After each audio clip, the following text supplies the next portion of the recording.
derramou o sexto anjo seu cálice sobre aquele grande rio Eufrates e secou suas águas para que se aparelhasse caminho para os reis do Oriente.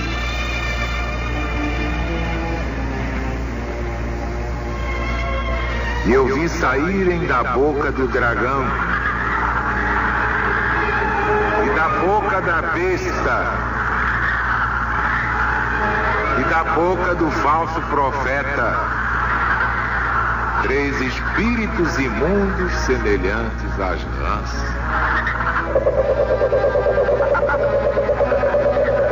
Estes, pois, são espíritos de demônios que fazem prodígios e vão aos reis de toda a terra para os ajuntar para a batalha no grande dia do Senhor Deus Todo-Poderoso.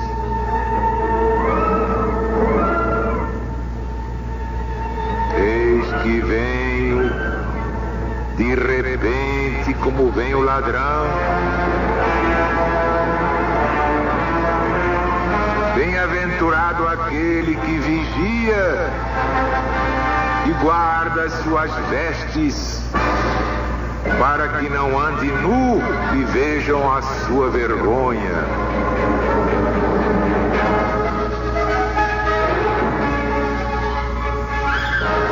Assim diz o Cristo. E ele os ajuntará num lugar que em hebraico se chama Armagedon.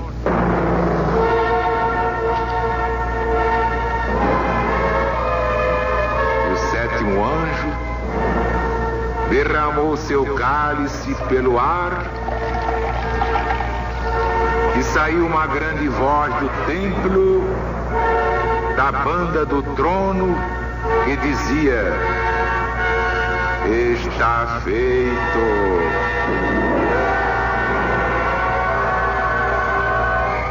Logo sobrevieram relâmpagos,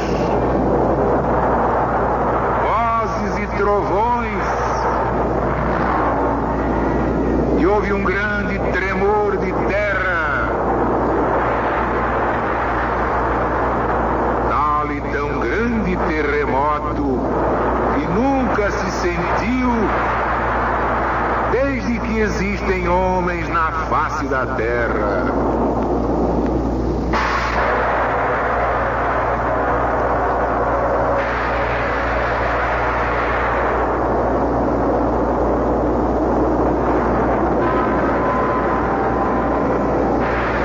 E a grande cidade foi dividida em 3 partes.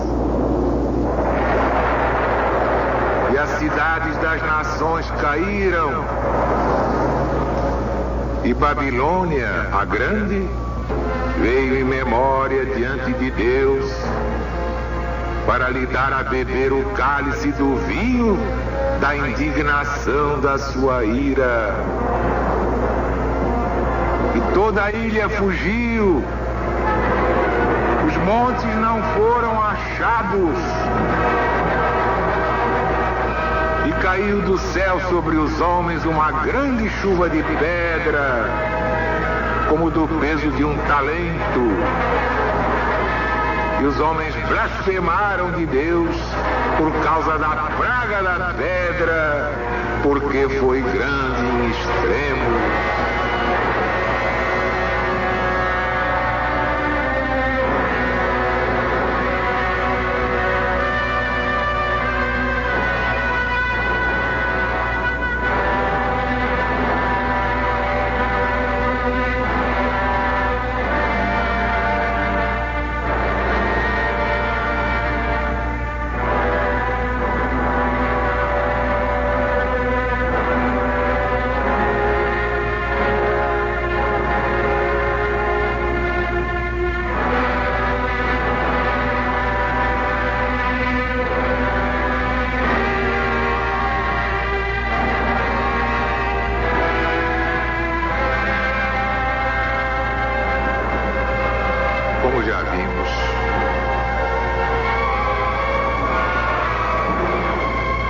derramou o sexto anjo seu cálice sobre aquele grande rio Eufrates e secou suas águas para que se aparelhasse caminho para os reis do Oriente.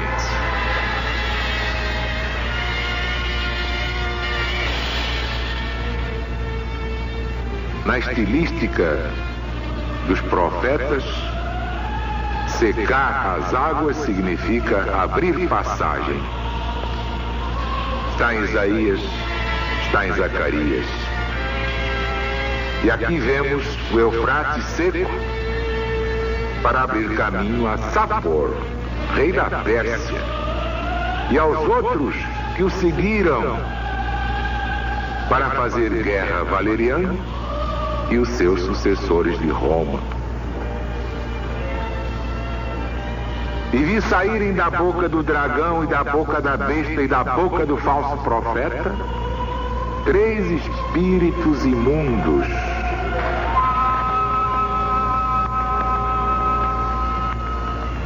Estes, pois, são espíritos de demônios e fazem prodígios e vão aos reis de todo o mundo para os juntar para a batalha no grande dia do Deus Todo-Poderoso.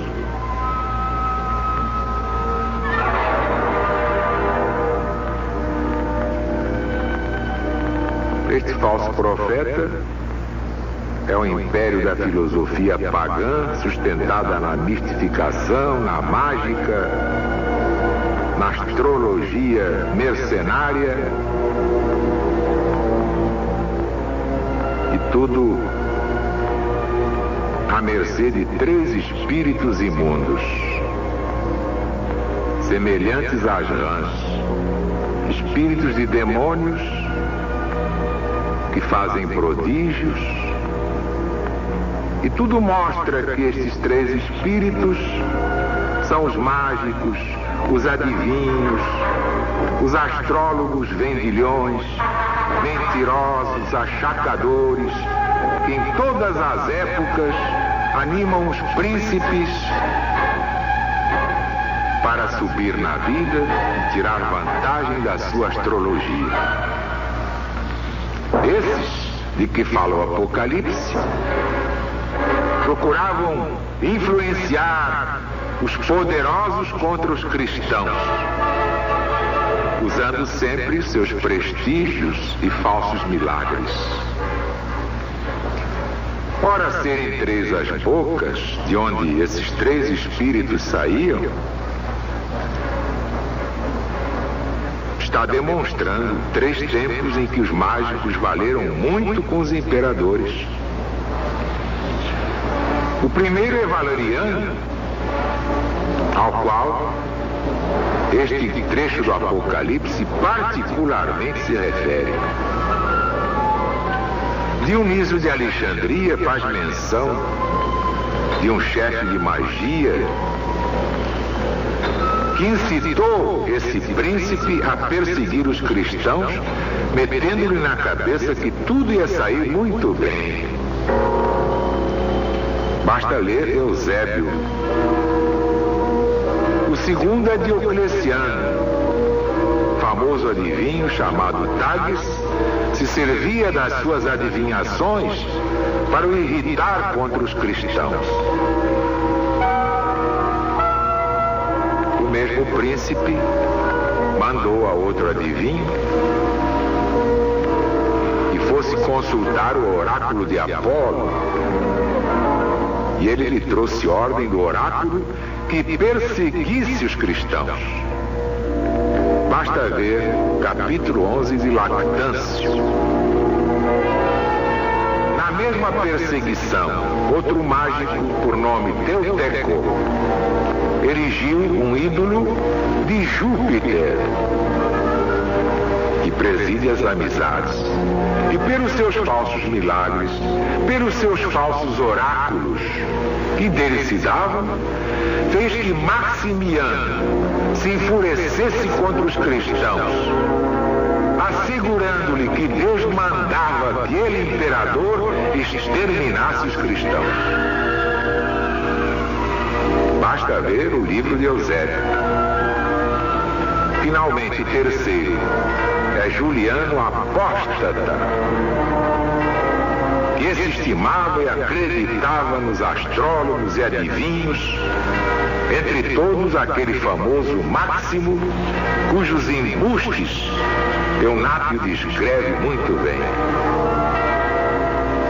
Esse foi o que prometeu a Juliano uma vitória certa contra os persas.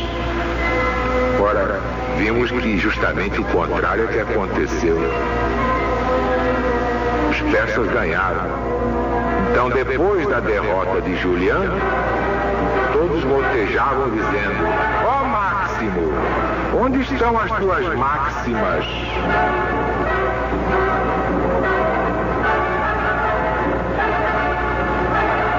E Jesus adverte, porque essas coisas se repetem no Apocalipse, na lei dos ciclos múltiplos. Mudam apenas os nomes das pessoas e os nomes dos lugares, e as situações, e as circunstâncias. Tudo mais permanece até o fim dos tempos.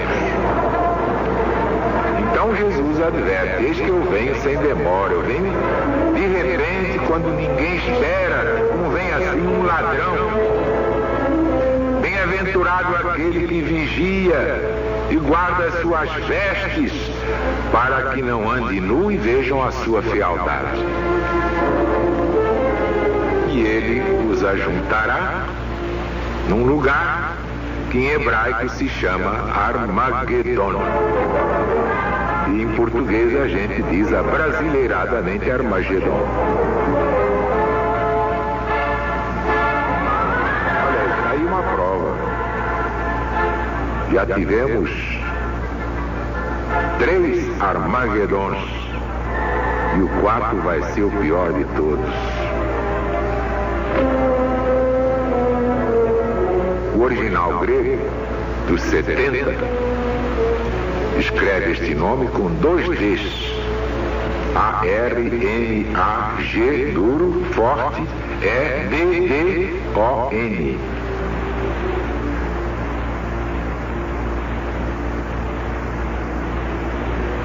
E assim também o escreve a Vulgata Latina. Segundo a etimologia hebraica, Armagedon quer dizer Monte Magedon, por alusão, porém, ao que aconteceu a vários reis em Magedon. O lugar que em hebraico se chama Magedon é o lugar onde os grandes exércitos são derrotados. O lugar onde os reis morrem, porque Isara e os reis de Canaã foram mortos em Magedon. Ocosias foi morto em Magedon. Josias foi morto em Magedon. Dizer, pois, São João que eles os ajuntará, isto é, que ele, dragão, ajuntará os reis no lugar de Armagedon, é dizer que Satanás, por meio dos embustes dos seus adivinhos e astrólogos, levará os reis que neles confiam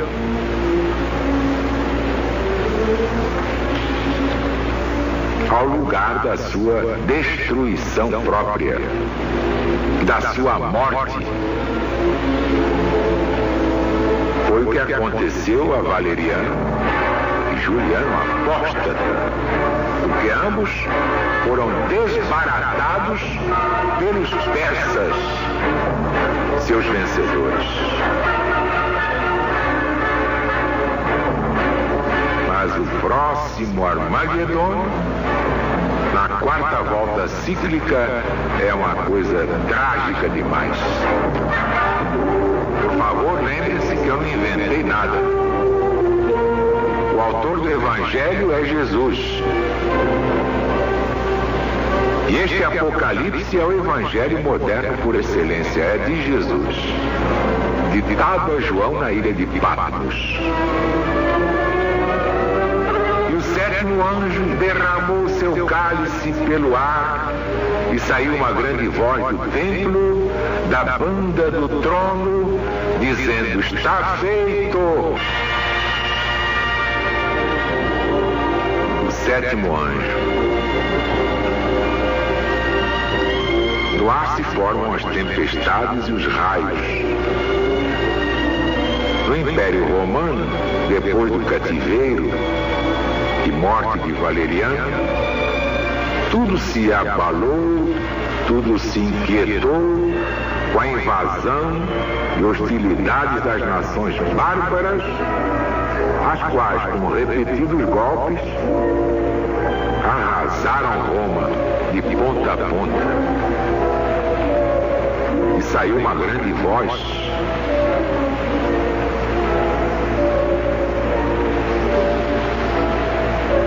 da banda do trono, que dizia: está feito. Uma grande voz. Os godos vieram para extinguir o Império Romano, e nele entraram a testa de todos os bárbaros do tempo de Valeriano. O Espírito Santo, que vê os efeitos nas suas causas e todo o progresso do mal desde o seu princípio, pronuncia desde o trono: está feito. Quer dizer, Roma está liquidada. Roma está perdida.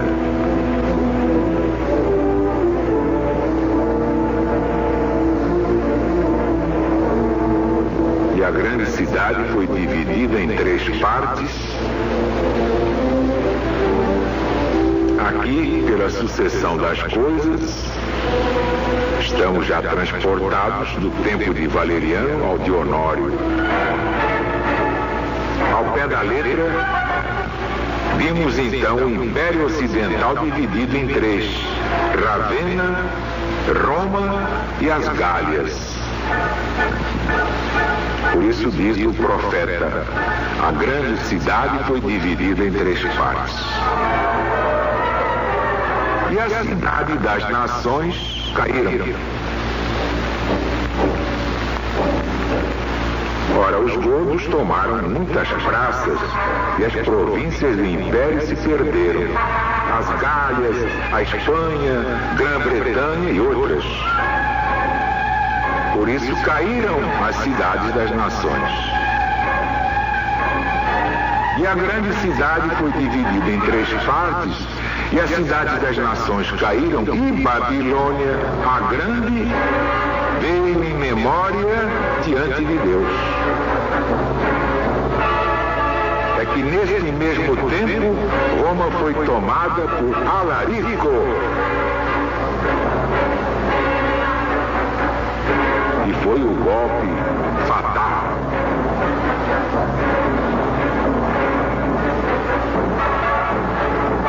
Toda a ilha fugiu. Os montes não foram achados.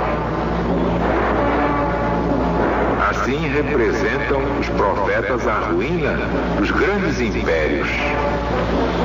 Basta ver o Êxodo, capítulo 26, estudar São Jerônimo sobre Ezequiel, dizendo que a perda de Roma pareceu que se perdia todo o universo.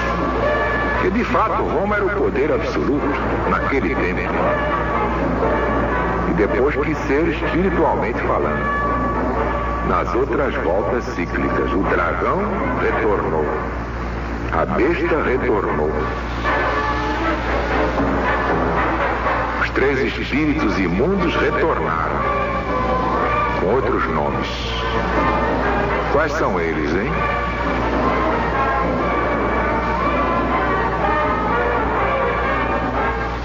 Aos que sabem meditar e entrar no silêncio, Deus fará ver tudo isso como numa tela cinematográfica, de cinerama, não é assim que vocês falam agora? Cinemascope e outras novidades, quer dizer, coisas amplas, nítidas, inapagáveis. É assim.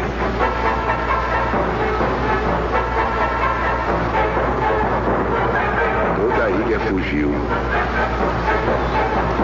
E os homens blasfemaram de Deus por causa da praga. Imaginaram cair do céu sobre os homens uma grande chuva de pedra, como do peso de um talento? Eu até estou falando baixinho hoje para não apavorar ninguém. Os homens já se apavoram com a chuvinha. Imagine chuva de pedra, hein? Então os homens blasfemaram de Deus por causa da praga da pedra, porque foi tremenda. As blasfêmias continuaram em toda a cidade. Diz Orósio, já citado aqui por nós, no seu livro 7, capítulo 37, e o nome de Jesus Cristo, então mais do que nunca, foi considerado como a causa de todas as desgraças de Roma. E foi mesmo. Pensem bem.